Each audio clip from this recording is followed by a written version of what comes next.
सरकार के क्षुद्र लघु और मध्यम उद्योग व वस्त्र मंत्रालय की संयुक्त सहयोग से सिलीगुड़ी में एक विशेष लोन प्रदान मेले का आयोजन किया गया, जिसमें दार्जिलिंग और कालिंपोंग जिलों को मिलाकर कुल 488 करोड़ लोन विभिन्न क्षुद्र और लघु उद्योग लगाने वाले लोगों को दिए गए।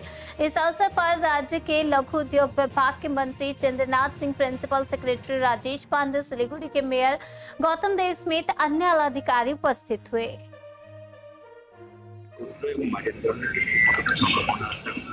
देखो সম্ভাবনা প্রচুর আছে।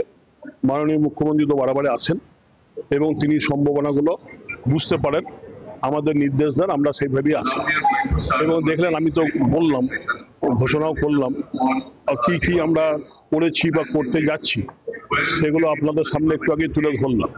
সেন প্রচুর আমরা কালকে জলপাইগুড়ি করেছি, সেখানে 3টি জেলা আলিপুরদুয়ার, কোচবিহার, জলপাইগুড়িতে প্রচুর সম্ভাবনা আছে এবং আজকে 2টো জেলা দার্জিলিং, কালিম্পং এখানে প্রচুর সম্ভাবনা আছে এবং আমরা সেইভাবে মানুষের কাছে আহ্বান করছি যে আপনারা এগিয়ে আসুন।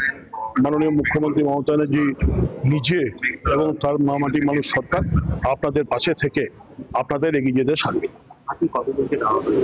আজকে মোটামুটি 20 থেকে 22 জনকে দেওয়া হলো, কিন্তু আরো আছে, সেগুলো তো সব ডায়াসে ডাকা সম্ভব নয়। সেই জন্য সেগুলো আমাদের মাননীয় ডিএম সাহেব বা ডিএম সাহেব আর 2টো জেলার আছে, তারা সেগুলো ডিস্ট্রিবিউট করবে।